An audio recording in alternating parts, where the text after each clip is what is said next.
Assalamualaikum warahmatullahi wabarakatuh. Perkenalkan, nama saya Mili Amalia dari kelas 11 MIA 2. Di sini saya akan menjelaskan dari PPT yang telah saya buat sebelumnya, yaitu materi tentang penelaahan ancaman terhadap integrasi nasional.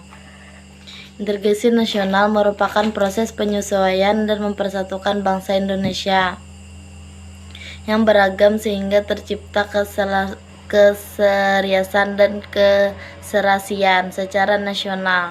Mempertahankan integrasi nasional Indonesia adalah tindakan yang harus dilakukan setiap waktu.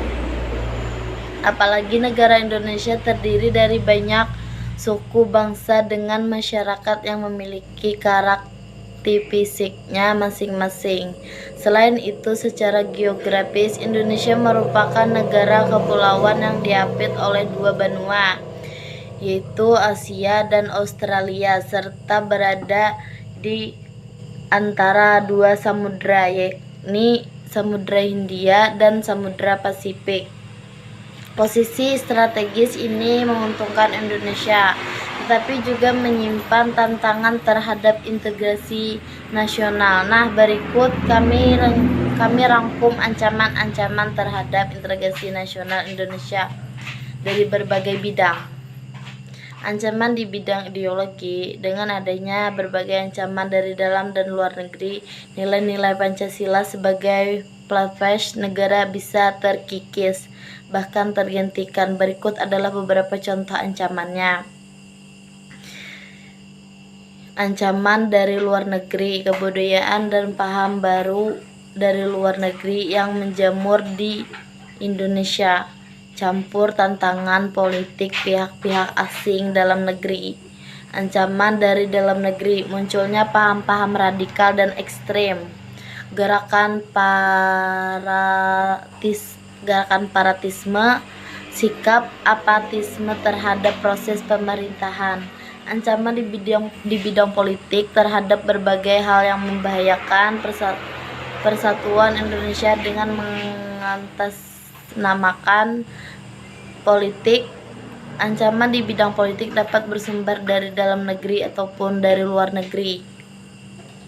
Ancaman dari luar negeri misalnya tekanan politik suatu negara terhadap negara lainnya, serta membentukkan suatu kekuatan politik untuk melemahkan kesatuan pemerintah di suatu negara. Sedangkan ancaman dari dalam negeri misalnya politik uang dan meraih posisi yang diinginkan, atau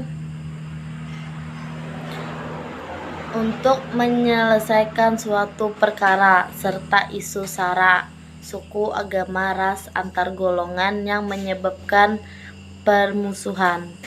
Ancaman di bidang ekonomi: dengan adanya globalisasi perekonomian, proses kegiatan ekonomi di seluruh Indonesia makin strategis tanpa terhalang batas-batas negara. Sisi positifnya adalah Indonesia memiliki kesempatan untuk memasarkan produk dalam negeri ke pasar internasional.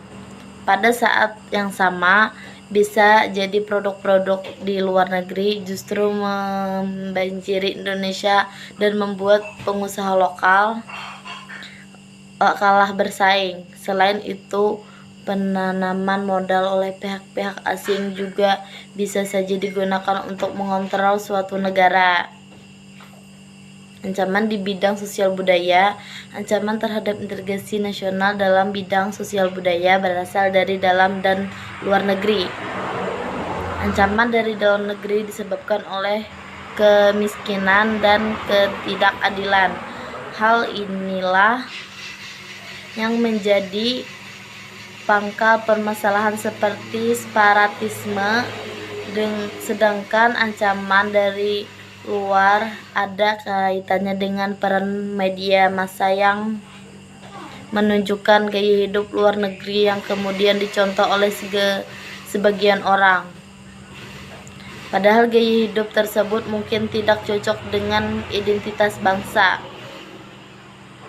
Contohnya adalah gaya hidup konsumtif dan ingin menggunakan barang-barang dari luar negeri, serta sikap individualisme yang memudarkan semangat gotong royong dan solidaritas sosial.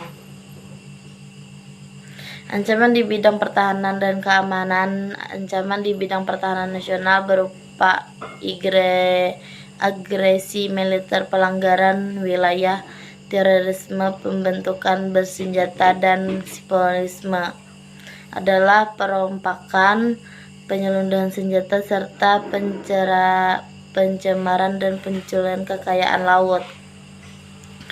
Jadi di sini saja penjelasan dari saya. Salah hilap mohon maaf. Wassalamualaikum warahmatullahi wabarakatuh.